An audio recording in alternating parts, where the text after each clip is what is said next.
Hello दोस्तों, स्वागत है आपका दृष्टि आईएएस के इंडेक्स प्रोग्राम में। मैं हूं केवल आपके सामने। आप में से बहुत सारे लोगों ने शेयर मार्केट में पैसे लगाए होंगे, यानी कि इन्वेस्टमेंट किया होगा, यानी कि शेयर खरीदे होंगे। आपने अगर ऐसा नहीं किया है तो आपकी जान पहचान में, आपके परिवार में किसी न किसी ने ऐसा किया होगा, शेयर मार्केट में पैसे लगाए होंगे, यानी कि शेयर खरीदा होगा और फिर उसे बेचा भी होगा। इस पूरी प्रक्रिया में क्या करना पड़ता था? एक डीमैट अकाउंट बनाना पड़ता था, उसमें कुछ जरूरी जानकारी देनी पड़ती थी। उसके बाद जो स्टॉक एक्सचेंज होता है, जहां पर एक प्लेटफॉर्म होता है कि शेयर को खरीदा और बेचा जाता है, वहां पर जाकर के उसमें ब्रोकर की सहायता से शेयर को खरीदा या बेचा जाता है। और जो मुनाफा होता है शेयर खरीदने के बाद, अगर कीमत बढ़ती है तो फिर उस मुनाफे को प्राप्त करने के लिए जो ट्रांजैक्शन टैक्स होता है वह भी भरना पड़ता है, जो सरकार के पास जाता है। तो यह होता है शेयर बाजार में शेयर को खरीदने बेचने में जो भी प्रोसेस हुआ, जो ट्रांजैक्शन हुआ, उसमें हमने अपना लाभ प्राप्त करने के साथ ही कुछ मात्रा में, कुछ अमाउंट हमने सरकार को दिया टैक्स के रूप में। अगर हमें घाटा होता है तब भी हमें, जब ट्रांजैक्शन करते हैं तो कुछ टैक्स देना पड़ता है, घाटा होने के बावजूद भी। लेकिन मामला यह है कि एक ऐसी प्रक्रिया सामने आई है जिसमें कोई ट्रांजैक्शन टैक्स नहीं देना पड़ रहा, सरकार के पास कोई टैक्स नहीं पहुंच रहा है। और अपने आप में ये जो शेयर मार्केट है, यहां पे जो शेयर की कीमतें बढ़ती और घटती हैं, इसके ऊपर सट्टा लगाया जा रहा है, यानी कि जुआ खेला जा रहा है, जिसे नाम दिया गया है डब्बा ट्रेडिंग का। यानी कि शेयर मार्केट में किसी शेयर की कीमत बढ़ेगी या घटेगी, इस पर लोग सट्टा लगाते हैं और उस सट्टे के हिसाब से ही मुनाफा या तो घाटा होता है। तो इसी के ऊपर आज हमारी पूरी की पूरी खबर है और महत्वपूर्ण बिंदुओं को हम कवर करते हुए देखेंगे कि परीक्षा की दृष्टि से कौन सी बातें हैं जो कि जरूरी हैं। तो एक तरफ से देखते हैं सबसे पहले हम क्या, कि खबर क्या है, व्हाट इज डब्बा trading and how does it affect the economy. भारतीय अर्थव्यवस्था को यह डब्बा ट्रेडिंग किस प्रकार से प्रभावित कर रही है, इसे समझने का प्रयास करेंगे। अब बात आती है कौन कौन से बिंदु होंगे। सबसे पहला बिंदु होगा चर्चा का, कि आखिर यह चर्चा में क्यों है, अभी चर्चा में क्यों है, क्या है डब्बा ट्रेडिंग, आखिर ये डब्बा ट्रेडिंग है क्या जो चर्चा में है। उसके बाद ये जानेंगे यह कितना वैध है, वैध है तो क्यों है, और वैध नहीं है तो क्यों नहीं है। संबंधित मुद्दे और चुनौतियां क्या हैं, क्या खतरे हैं, क्या चुनौतियां हैं इसकी वजह से, वह समझने का प्रयास करेंगे। क्या इसे रोका जा सकता है, अगर रोका जा सकता है तो कैसे रोका जा सकता है, यह जानते हुए एक अभ्यास प्रश्न जो आपकी तैयारी को और बेहतर करेगा। अब चलिए एक तरफ से शुरू करते हैं कि चर्चा में क्यों है। तो नेशनल स्टॉक एक्सचेंज जो एक प्लेटफॉर्म है शेयर के खरीद और फरोख्त का, उससे जुड़ा हुआ मामला है कि नेशनल स्टॉक एक्सचेंज यानी कि एनएसई ने साफ कह दिया है, कुछ एक लिस्ट बनाई है जिसमें उन्होंने यह कहा है कि ये सारे संस्थान ऐसे हैं जो कि डब्बा ट्रेडिंग कर रहे हैं या करा रहे हैं। इसका मतलब यह है कि वह जुआ या सट्टा कर रहे हैं, जुआ या सट्टा खिला रहे हैं। इसका मतलब यही हुआ जो मैंने आपसे बताया कि शेयर की कीमतें जो बढ़ घट रही हैं उस पर बोली लगाने का काम होता है इस पे, जिसके माध्यम से कुछ लोगों को बहुत ज्यादा फायदा भी होता है और ज्यादातर लोगों को बहुत ज्यादा नुकसान भी होता है, क्योंकि इसमें टैक्स वगैरह भी नहीं लगता है। तो इसी पर उन्होंने, जो एनएसई है, उन्होंने साफ साफ कहा है निवेशकों से कि आप इस पर ध्यान रखें, यह कानून के द्वारा निषिद्ध है, ऐसा करना सही नहीं है, इसलिए आपको डब्बा ट्रेडिंग में इन्वॉल्व नहीं होना चाहिए। उन्होंने कहा है कि एक्सचेंज द्वारा अधिकृत जो सदस्यों के रूप में मान्यता नहीं दी गई है, ऐसी जगहों पर आप इन्वेस्टमेंट ना करें जहां एक्सचेंज जो मान्यता नहीं दे रहे, यानी एनएसई या तो बॉम्बे स्टॉक एक्सचेंज, ये लोग अगर मान्यता नहीं देते हैं किसी प्लेटफॉर्म को, जैसे कोई ऐप है वह अपना ऐड कर रहा है कि आप हमारे यहाँ पे बोली लगाइए शेयर मार्केट की कीमत बढ़ेगी या घटेगी, इस पर हम आपको उस हिसाब से जो भी आप बोली लगाएंगे उसमें फायदा पहुंचाएंगे। तो इस प्रकार के जो प्लेटफॉर्म हैं, इसके बारे में साफ साफ इन्होंने कहा है कि आप यहाँ पे निवेश मत करिए, भले आपको लाभ ज्यादा दिखाई देता हो, लेकिन इसमें जोखिम है क्योंकि हमारी तरफ से कोई अप्रूवल उन्हें नहीं मिला हुआ है। इसी बात को ध्यान में रखते हुए अब जान लेते हैं कि आखिर ये डब्बा ट्रेडिंग है क्या। मोटा मोटा तो मैंने आपसे बता दिया है, लेकिन एक बार और अच्छे से देख लीजिए कि जो डब्बा ट्रेडिंग है शेयर बाजार में, मान लीजिए कि किसी चीज की कीमत है 5 रुपए, अब 5 रुपए से कीमत बढ़ भी सकती है और शेयर की कीमत कम भी, एक शेयर की कीमत 5 रुपए है तो बढ़ भी सकती है तो कम हो सकती है। अब इसी पर कोई बोली लगा दे और यह कह दे कि इसकी कीमत बढ़ेगी, और अगर कीमत बढ़ जाती है तो जो डब्बा ट्रेडिंग कराने वाला प्लेटफॉर्म है वह क्या करेगा, वह उतना ही मुनाफा, जैसे अगर 2 रुपए कीमत बढ़ गई तो 2 रुपए का मुनाफा सीधे सीधे उस व्यक्ति को, उस इन्वेस्टर को दे देगा। लेकिन अगर कीमत कम हो गई तो मान लो 2 रुपए कीमत माइनस हो गई, तो यह किसके पास चले जाएगा, इस ब्रोकर के पास। ब्रोकर मतलब क्या, ये ब्रोकर तो है नहीं कि कोई ब्रोकरशिप का काम कर रहा है, शेयर मार्केट का ब्रोकर तो है नहीं, ये बस उस पर सट्टा खिलवा रहा है। तो यह दरअसल क्या है, वही प्लेटफॉर्म है।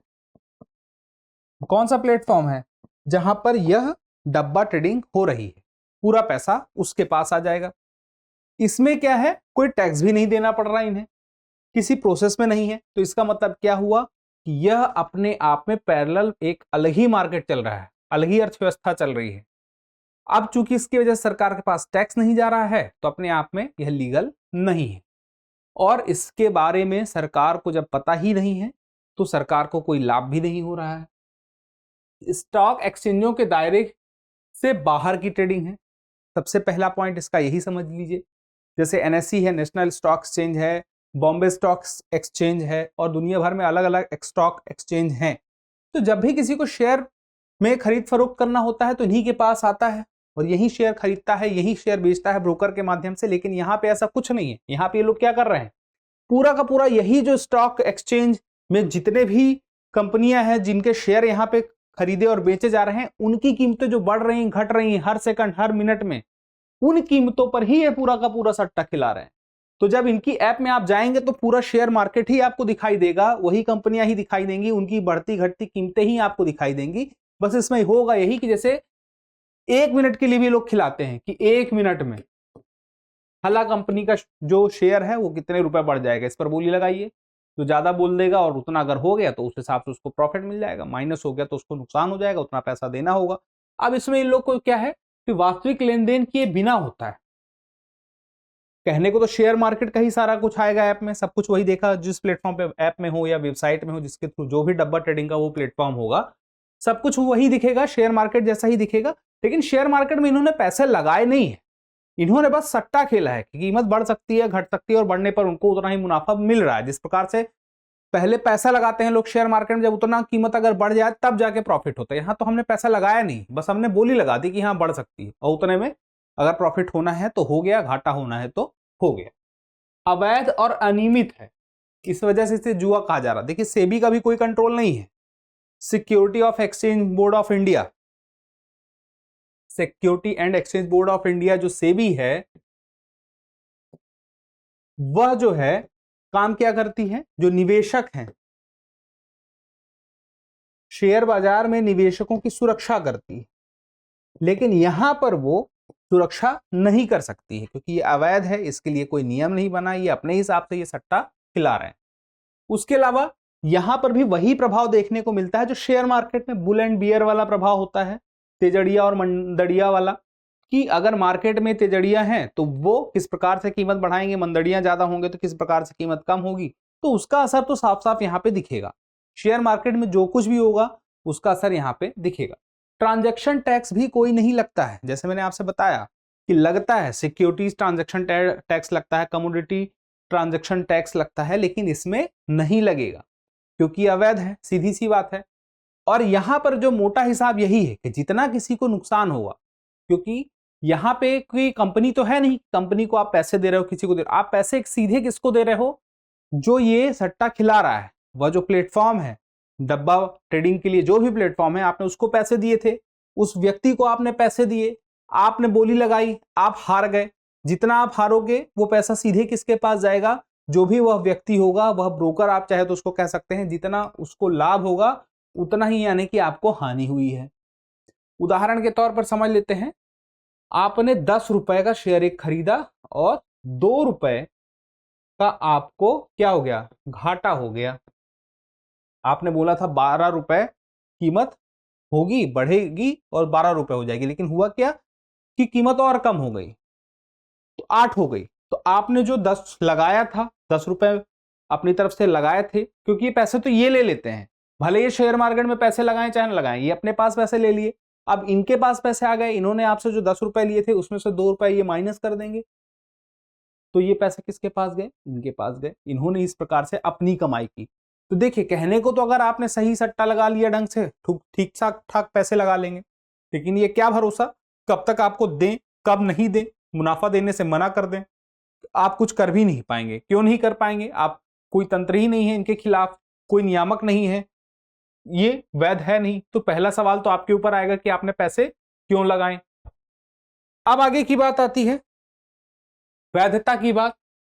किस वजह से यह अवैध है? जो प्रतिभूति अनुबंध विनियमन अधिनियम SCRA है, सिक्योरिटीज कॉन्ट्रैक्ट्स रेगुलेशन एक्ट 1956, उसकी एक धारा है 23A, जिसमें साफ साफ कहा गया है कि यह एक अपराध है, और इस अपराध यानी कि डब्बा ट्रेडिंग के लिए कितनी सजा का प्रावधान है?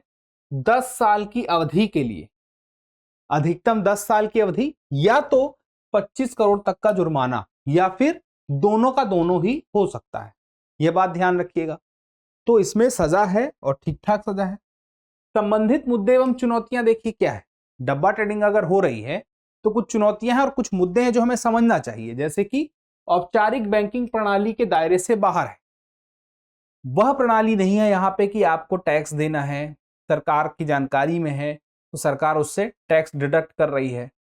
पैसे तो आपसे लिए जाएंगे, पैसे का लेन देन तो हो रहा है, उस प्लेटफॉर्म में आप पैसे तो दे ही रहे हैं जो डब्बा ट्रेडिंग करा रही है, पैसे का लेन देन हुआ है, लेकिन यह लेन देन जो हुआ है आप दोनों के बीच में, सरकार उसमें कुछ भी प्राप्त नहीं कर रही है।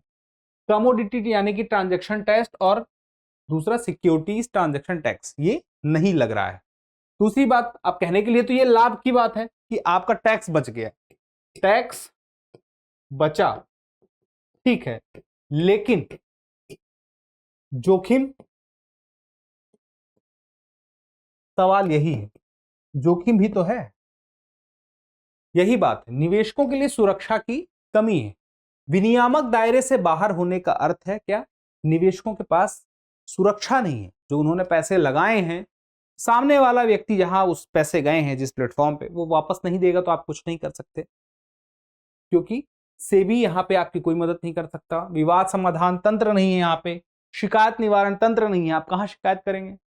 आपका कहीं पे, आप NSE में अगर आप शेयर खरीदते हैं या तो BSE में खरीदते हैं, बॉम्बे स्टॉक एक्सचेंज में, तो वहां आप शेयर खरीदते हैं, कोई समस्या होती है, आप शिकायत निवारण तंत्र है, शिकायत कर सकते हैं, अपनी समस्या का समाधान प्राप्त कर सकते हैं। यहाँ ऐसा कुछ भी नहीं है। तो यहाँ आपके साथ बहुत सारी दिक्कतें हैं, नहीं कर सकते हैं।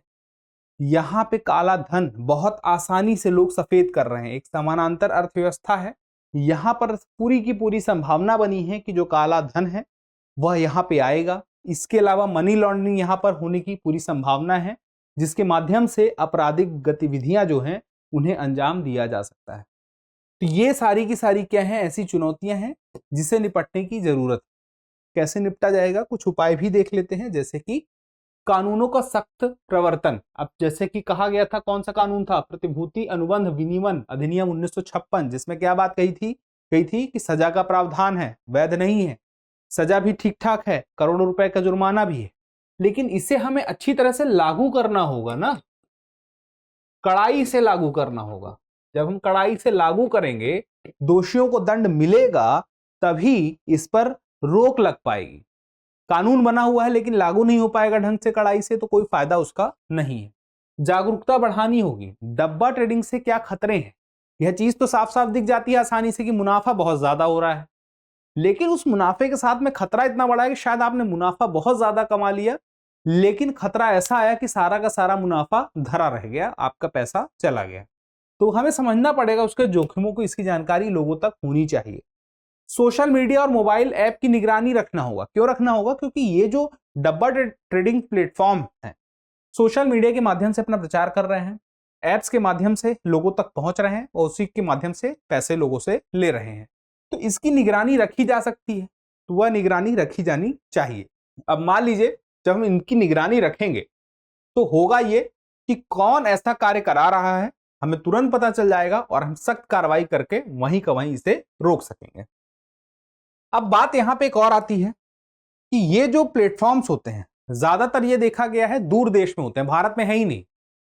हम इसे कंट्रोल कर सकते हैं, रोक नहीं सकते। हो सकता है दोबारा से कुछ और नया प्लेटफॉर्म लेकर आ जाएं, नई ऐप लेकर आ जाएं।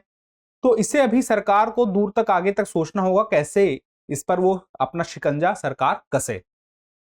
इसी तरह से आज का टॉपिक हमारा यहीं पर समाप्त होता है और आगे जुड़ी जो भी बात होगी इससे जुड़ी हुई हम उसे आपके सामने लेकर आएंगे आने वाले समय में। फिलहाल के लिए यह प्रश्न है, निम्नलिखित में से सही कथन नहीं है।